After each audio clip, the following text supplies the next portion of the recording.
Welcome to Deadly Class After Show. We are talking legacy hazing and the Victor, Petra, Billy introductions of their love triangles of the geometric shapes.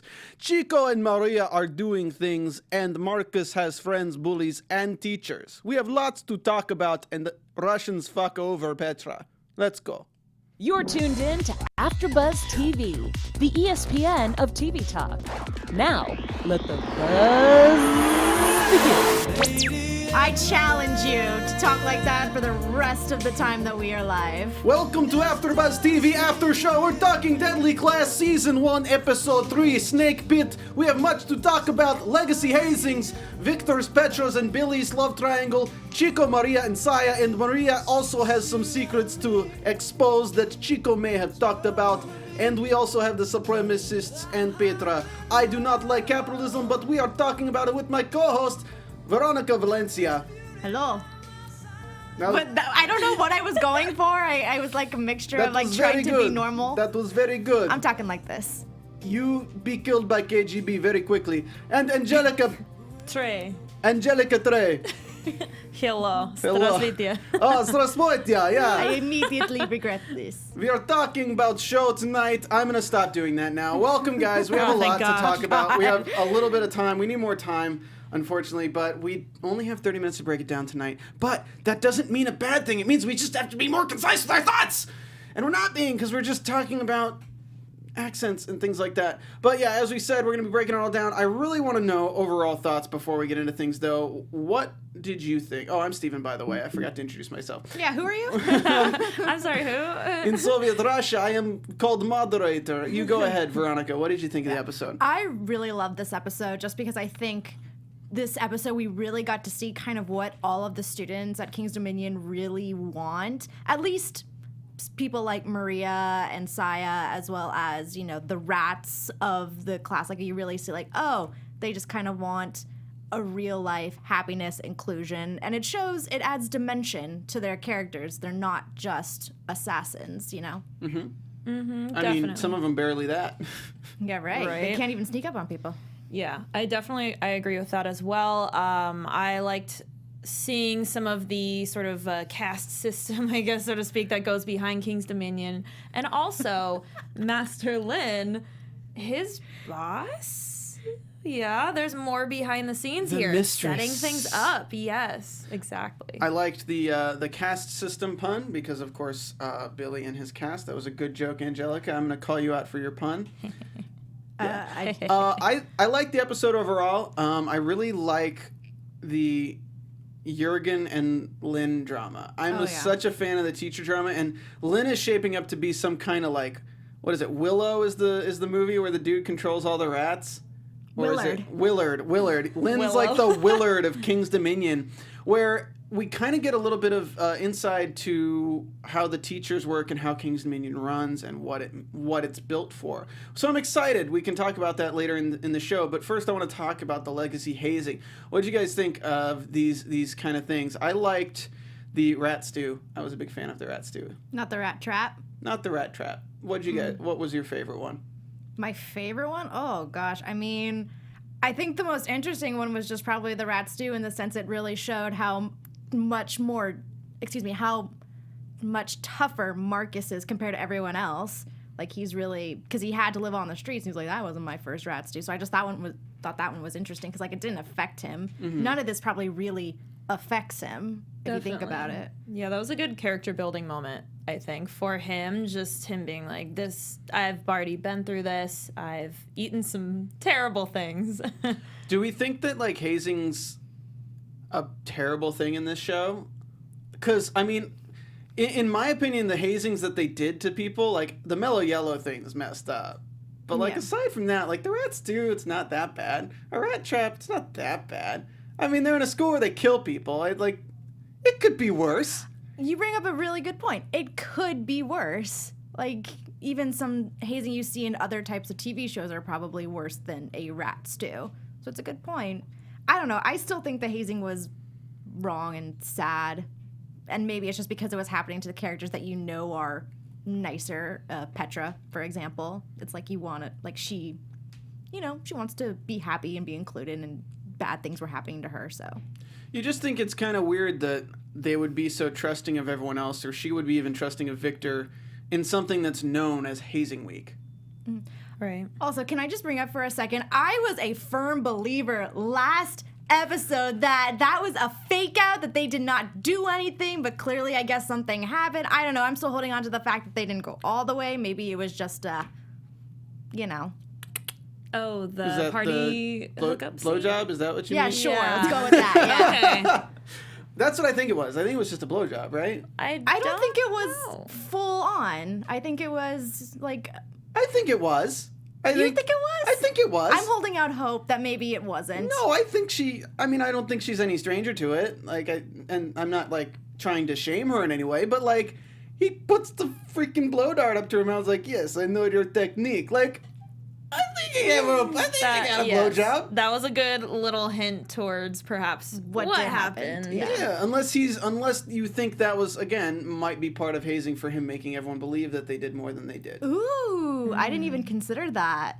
But at the same time, she seemed, I don't know, not like, ooh, gross, stop it. She almost kind of seemed like, I don't want to remember. I don't want you to bring it up. I think she did it. Yeah. Yeah. Because, again, what do all balls taste like?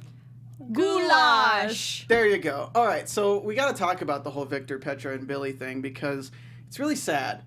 Obviously, we see in the show Billy is dancing with her to the Lady in Red. I don't know, thoughts?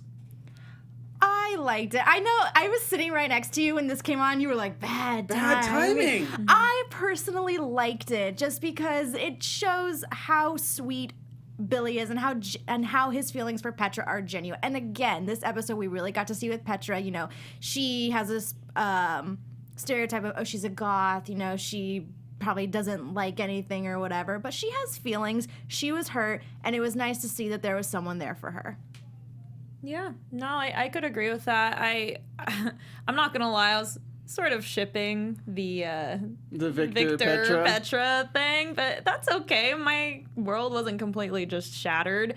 But yeah, no, it was nice to see Billy sort of cheer her up and give her a bit of a smile on her face towards the end, because she rarely ever smiles in the show, and it was nice to see her a little happy for once. I don't think she deserved it. What? Why? I don't think she deserved what Billy did for her at the end. I don't think she deserved it. I think she deserved everything that happened to her in this episode. Because of what she did to Billy? Yeah, I think if she's gonna treat him that way, then she has to make her bed and lay in it. I'm not saying they shouldn't be friends, and I'm not saying he shouldn't comfort her in some way, but that's super romantic gesture after she just blew a guy to avoid having you talk to her. I just feel like it's a little bit... I don't know if I would say that bad was the timing. Super romantic gesture. I'd say that was a pretty romantic gesture. Pretty romantic. It was like a friendly friendly cheering up. Yeah, I could see it as a friendly cheering up, like Angelica said. At all. I didn't see it that way at all. That was a romantic gesture. They hugged. They didn't kiss. It was like she needed a hug. I get that she needed a hug. He literally, last time they talked, said, I love you.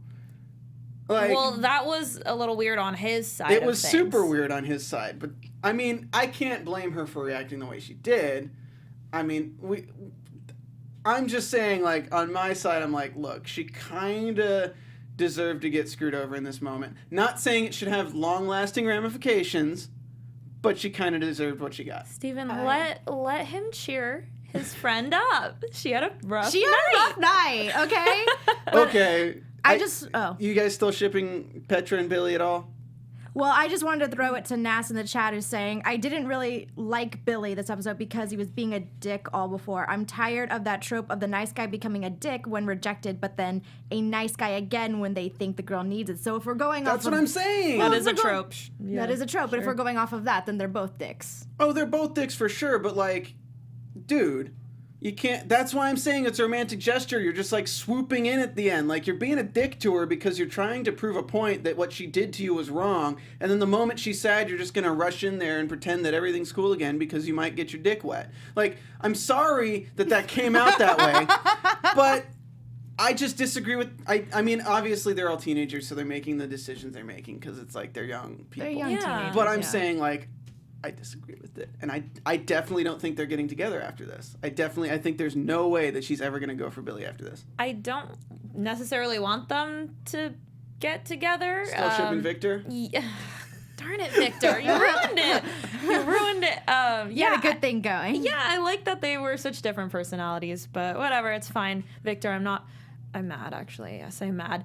But yeah, just going along with that, I think it was just a friendship thing, you know? They were all teasing Petra, and then once she ended up back on that rooftop afterwards, everyone sort of softened up, you know? I think that's just a friendship thing. I think that's just caring about each other. The rats care about each other. Isn't that beautiful? Yes. Yes. I would say so. Beautiful rat. Beautiful, beautiful, beautiful. Oh my God. Okay. Let's move on. Chico, Maria, and Saya. So Maria and Saya are like besties, and then Chico is villainy, kind of an asshole. Kind of. Only kind of, though. He's got his good qualities, right? Yeah, no. Oh, you're right. He's passionate. That's good quality. Passionate. That's good. He's a man with a plan. Yes. He's there when you don't need him.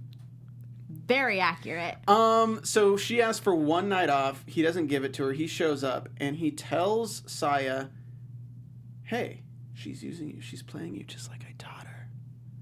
Ooh. Real or not real? Is he telling Saya the truth? I think he might be telling partially the truth. I think maybe at one point in their past, that's how he manipulated Maria, and she used to really go along with that. But I think since entering King's Dominion, and I mean, I don't know what the show is, what the show will say her past is, but I think since entering the school and she kind of developed a friendship with Saya, I think she's starting to change her ways. So I think maybe in the past, that's how she was with Chico. And I'm sure Chico, since he's so manipulative, I'm sure he gets information out of Maria. But at the same time, Saya seems pretty tight-lipped about what's going on. I've mostly, you know, all the scenes we've seen with them together, they're talking about boys, they're talking about, you know, going out or feeling sane or their future, but they're not quite talking about the inner workings of each gang or anything like that, you know? Well, it just seemed interesting when Maria told Saya, you know I'm crazy, right? And Saya doesn't want to believe it, but I feel like there's another side to Maria that we're not seeing. And when she goes off her meds... I definitely believe that there's another side. There's definitely that possibility. Do you think if she goes off her meds, she's back to Chico's side, though, and will betray Saya?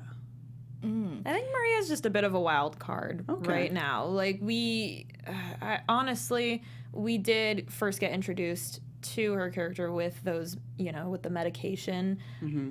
We will sort of see. I feel like right now she's been trying to just play Chico and get away from him. But yeah, I definitely think she's a little bit under his thumb. What with, you know, when he asked her to go out, or what was it in that one scene, she ended up just turning, like saying, I need a break. Yeah, and then backing off. Backing off. Yeah, she's definitely afraid of him. So there's going to be a power thing going on here. Yeah, it's interesting because but Chico knew the story so well. It's almost like she's like told the story like hundreds of times. Maybe it's true. Maybe that is what she wants, and because Chico is her boyfriend, I'm saying that in quotes because their relationship is toxic. Maybe it's true, and she does just say it a lot because that's what she genuinely wants. But he doesn't believe it because he wants to manipulate her into doing what he wants to do. But then there was the line where they walk away, and Saya says, or Maria asks, "What did he say?" And Saya says, "Just like you said." So I'm curious if they're playing Chico now, too. So there's like all sorts of different things going on. I'm just excited for the next episode to know where they're going to take these characters. I don't know if Chico makes it to the end of the season or not. I think if any character is expendable, he might be the one. Let's move on to Marcus. Ooh, Marcus. All right, now that we all Marcus. We're all Marcused out. We're all Marcused out. Marcus had a pretty big episode. We started off, you know, seeing some backstory stuff going on with that. You know, back at the, what was it, Boys' Home? Boys' Home. Boys' Home. Him and... Fuckface. There you go. Yeah, say You it. just Say it. I can say it. Chester. Chester, okay. Ooh, okay. Chester Cheeto. Sure. Yeah. Okay. I'm going with it. Yeah, back in the boys' home, we're brought back to the animation aspect of the episode. Love that they're doing this at least once an episode.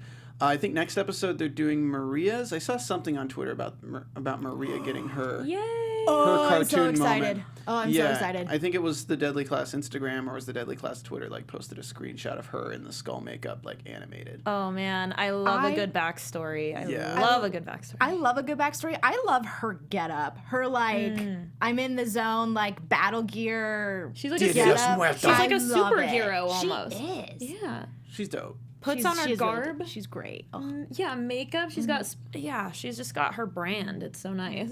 So we're introduced to Marcus. Throughout the season, we're kind of viewing his ideology changing and growing. So the beginning, it becomes a nihilistic attitude towards the world, and now it's moving towards more the reasons behind why things are the way they are and the reasons why people act the way they do.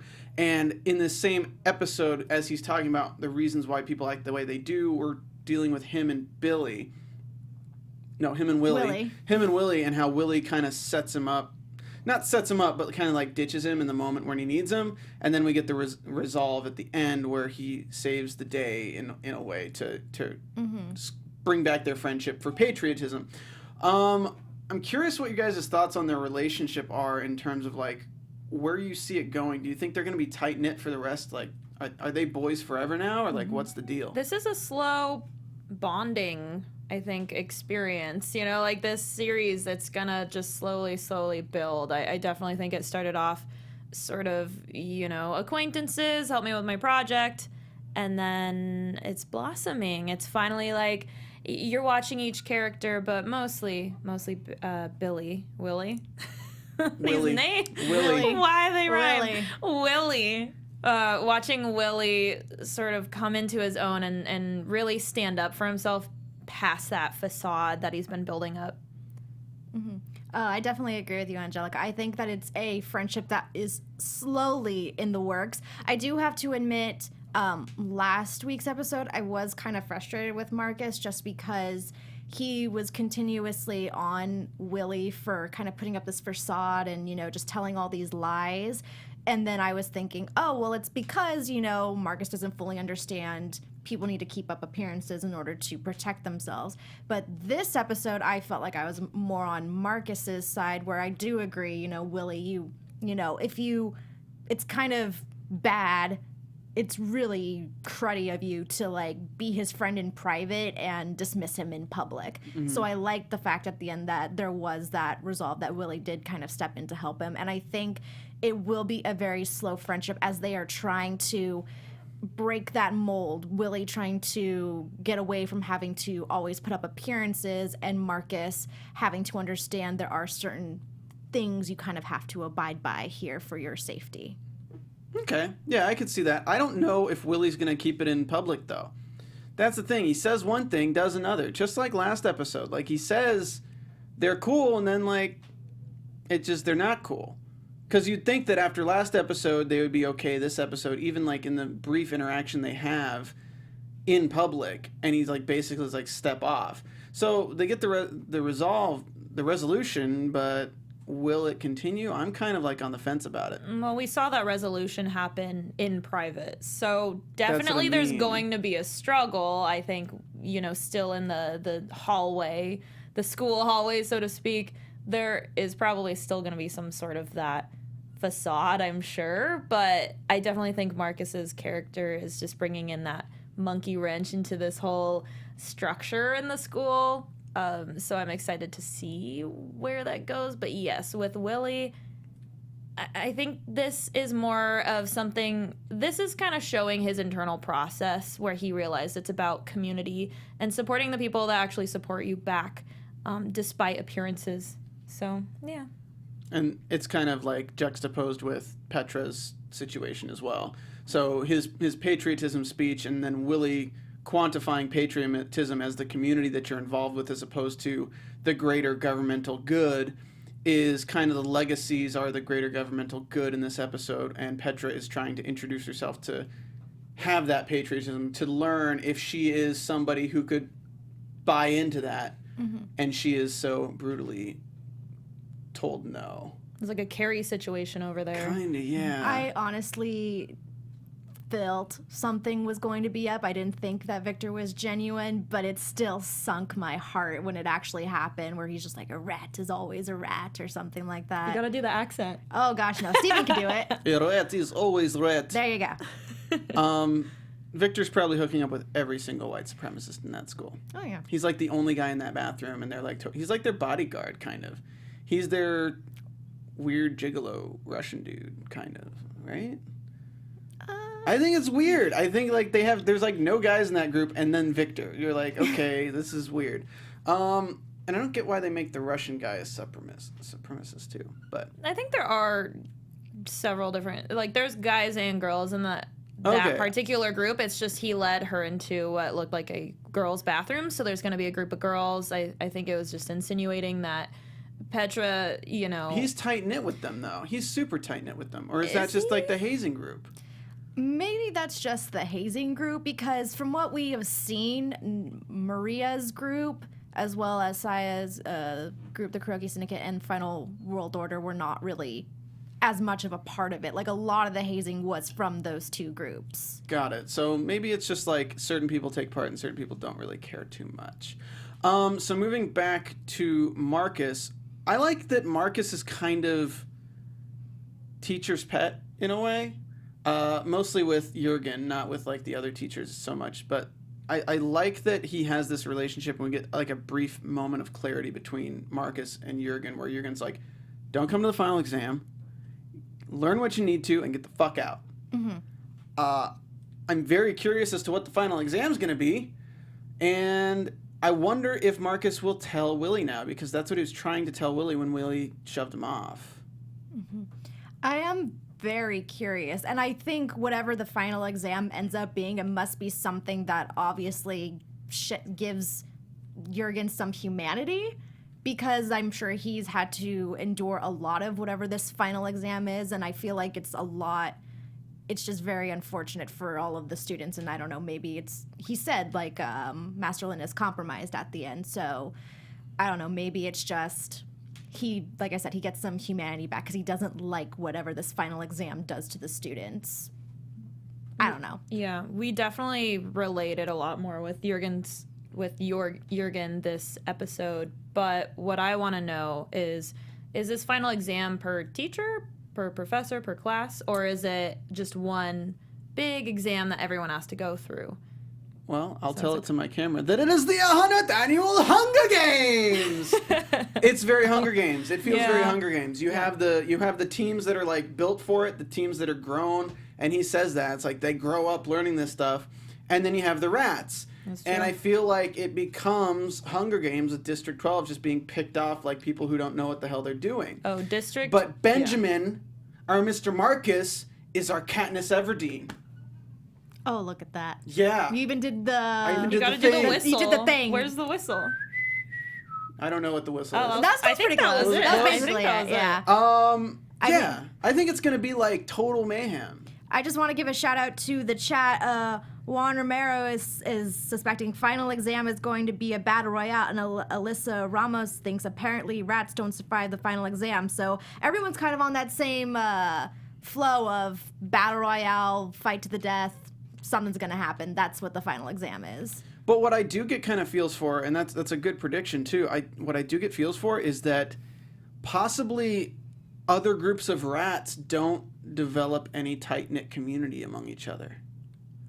Interesting. So like previous classes of rats, we don't develop the friendships like we are seeing between Lex, Petra, Billy, and Marcus is what you're saying. Yeah, because they're outcasts doesn't, maybe they hang out together out of like necessity just to hang out together, but like possibly there hasn't been, and this episode's important for that because it creates that sense of community, and this is basically creating that sense of community among the rats. They like Billy is there for Petra. The other people are pretty much there for Petra. They take revenge for her sake. They take revenge against the hazing students, and apparently that wasn't a thing that normally happened, where they took the ink, put it in the packages, and sent it to everybody. So this is the first, in my opinion, this is the first group of rats that are actually congregating as if they are their own legacy. And can you say Marcus is the one who plays the big part in that? I think so, because you need a driving force of something. And what is the driving force? He says it to the teacher, I hate bullies. And what are the legacy students if not just bullies? So I like it. I think we have a new legacy starting with the rats. The rats are their own legacy group. I don't know. No, I definitely like that idea of the community between the rats. And it's a good point because I never once thought of, maybe previous rats in the school never came together. Maybe they all just stayed separate, or maybe they tried to fit in with one of the other groups instead of being together. Yeah, and I think, I guess it's more of a prediction. I'm sorry. But I think Willie's going to get kicked out of his group. Willie is going to get kicked out? Yeah, I think Willie's going to become an outcast if he sticks up for Marcus again. Well, did they witness that at the dance? Did they witness the Willie standing up? But Chico knows. And Chico's got connections, man. Solo vatos, right? What are they called? Soto vatos? Soto vatos. I don't think solo, otherwise they'd all be separate. Han Solo vatos. There would be no group. There wouldn't be a no group community. Or the Lone Rangers. Oh, man. Airheads reference. So, yeah, I'm excited for where we're going with this. We can talk about the new character that's been introduced. Before I say anything, I want to know what you guys think of the Mistress. I don't know what her name is. I'm calling her the Mistress. I mean, she has some power, and she is terrifying just by going in her office, seeing the dominance she has over all those people who are just standing there, who are basically her furniture. I'm very curious to see what happens when someone crosses her. Definitely. That was some... I think she turns them into furniture. Yes, exactly. You become my chair. She goes to IKEA, picks up a few assassins. It was definitely a... did anyone else think of this like a Fight Club moment? Tyler, they make them stand outside. It's like a haze. It's kind of like a hazing, and they have to get through it. It's excruciating. There's been many other practices like this in history, but definitely introducing her character, and then she pets a man's head, and you realize she's sitting on somebody. Kind of terrifying, and definitely a huge power play move, and kind of establishes this lady is not someone to mess with. Yeah, she has more power than I think any character we've seen in this show. Puts Lin on a level lower than, like, he has to walk through a square door to get through. So they do a really good job of developing the kind of dynamic between the people in the head of King's Dominion and the people that are not at the head of King's Dominion. Oh yeah, that door crouch that Master Lin had to do, just the Wes Anderson introduction. Exactly. That was such a power play. That basically before you meet up with the Mistress, you have to bow down. So I thought that was really interesting. Ooh. I like this, because I didn't think of that either. Oh. Get on the knees and crawl through the door. I am very well acquainted. I don't know. I studied this a lot, so I'm very big on the whole nonverbal Giving you power some play. side eyes right there. Exactly. No. Hate to see your furniture. Oh. But Something we need to know, Angelica? That's for later conversation. I'm curious to know what your all's philosophy is on what's happening at King's Dominion right now. I'm going to pitch what I kind of feel is going on. I feel like King's Dominion was a place developed to breed the best of the best assassins through hardship. The rats are actually the only people who are going to this school. Everyone else is at the school, but they're not the target. But the rats have just time and time again failed out and been killed because the Mistress or whatever, they're looking for the best of the best, and they don't sacrifice anything. Just like he said, a reed needs to bend. I don't think they'll bend at all. And she says that with the people who stand in a room for 12 hours at a time for an ideal.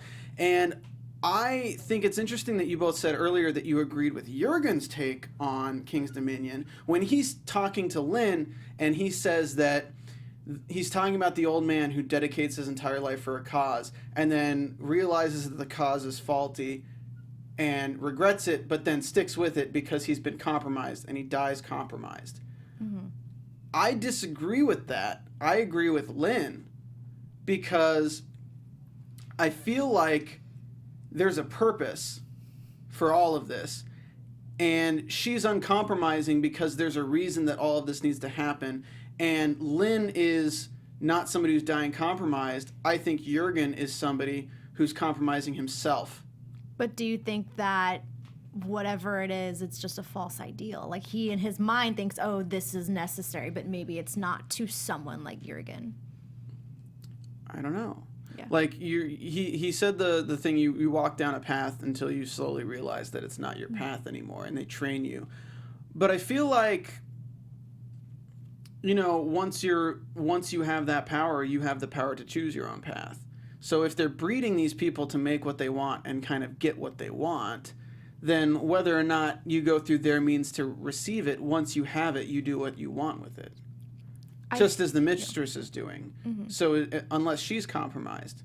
But it doesn't seem like she's a person who would compromise anything. She seems like so by the book to what King's Dominion stands for. Mm-hmm. Well, sorry, were you going to... Oh, go ahead. Oh, well, I was just going to piggyback more so off of what you were saying, Stephen, is I think very similarly to your theory. The only thing I disagree with slightly is that I think there is a slight hope Lin is trying to find people who will break off from the mold in all of the legacies, because Jurgen makes a good point of like, oh, the rats are kind of like the ones that matter because the legacies, their paths are already written. They don't care what I teach them. Like, they're going to go their own ways because they already have a path. I think Lin has a theory, well, not a theory, but I think Lin has a hope that even in those big groups, he will still find someone. And I don't know, I'm assuming maybe Saya is helping him from the little meetings that they're having. I was going to say all the leaders, but clearly I feel like Chico and Willie are not involved in this in the slightest. So I would agree with most of your theory, and that's just the one little thing I disagree on. But to that point, I think that Lin is bending slightly for the sake of the rats. I think Saya being involved is bending slightly for the sake of for the rats, because Lin is kind of doing things. Even then, she said, you're not going to let a friendship get in the way of what we've built here, and he still let Jurgen go with a head start and a glass shard in his back, no doubt. But I view it more as like an Alan Turing kind of thing, of like, they've done the same thing over and over and over and over and over again, and it's never worked. And Jurgen has lost faith, and Lin is on the verge of losing faith, and this is the season of the rat, with Marcus is going to return that faith in King's Dominion to Lin. And Lin is putting all of his faith in Marcus right now, because if one more group of rats dies and goes away, I think Lin breaks. I definitely see some patterns here. One, I did love that fight scene with Jurgen and Lin. Mm-hmm. Lin's got a soft spot. Hey. Which was nice to see. Right above the kidney. Oh, yeah, right there. But yeah, I definitely think that the impression I've gotten so far is that it's been about the rats this whole time. We've been hearing repeatedly, sort of mantras along the line of, this whole school was built off of the peasants rising up against the masses. What's a better class to represent the peasants than the rats? Am I right? And furthermore, I just got some vibes that maybe there were powerful families and they were putting their kids in here. Maybe they're funding this school, but definitely the King's Dominion is not necessarily set up for the other legacies and these other sort of rich kids, so to speak. Yeah, I completely agree. We are out of time, unfortunately. We got to do like an episode where we start on time. I'm sorry. It's all on me this week. The last thing I'll mention before we wrap out is we're introduced to the teacher who is a psychopath, and he talks of resentments. And I think resentments are going to be very important in this show when you're talking about the peasants taking on the upper class, is if you were to breed a rat in captivity that bred resentments against people that it could kill, what better way than the next class of the hierarchy? And just as you were saying, if they were to have people, like, if they taught Marcus all these skills with nobody else involved, he's only going after Reagan. But if they introduce him to a group of people who are all assholes to him and his friends, they create a patriotic community around that, protecting his friends from these assholes. He now has resentments to all these assholes, and that is the peasants taking on the legacies. So, you're smart. You're smart. Thanks. We're all smart. I'm not. I'm just kidding. I was giving. I know you were. giving Thank you there. so much, We're throwing you a everybody, bone. for tuning He in. doesn't even take my compliments anymore. I'm so bad at it. Oh, thank you for watching show tonight. We're talking Deadly Class. We will be back next week, same time, same place, at the AfterBuzz TV studios. Where can we find you on the socials of media? Hey everyone, Veronica Valencia. You can find me on Twitter and Instagram at it's me, Veronica_V. And I'm Angelica Trey. You can find me on Twitter and most other places at AYYTRAE. And you can find me on Twitter at Stephen Lemieux and also streaming Twitch on twitch.tv/AfterBuzz. I'm playing Magic the Gathering lately, guys, so that's pretty fun. I'm a total fucking nerd. We will see you guys next week. Bye. Our founder, Keven Undergaro, and me, Maria Menounos, would like to thank you for tuning in to AfterBuzz TV. Remember, we're not just the first, we're the biggest in the world, and we're the only destination for all your favorite TV shows. Whatever you crave, we've got it. So go to AfterBuzzTV.com and check out our lineup. Buzz you later. The views expressed herein are those of the hosts only and do not necessarily reflect the views of AfterBuzz TV or its owners or principals.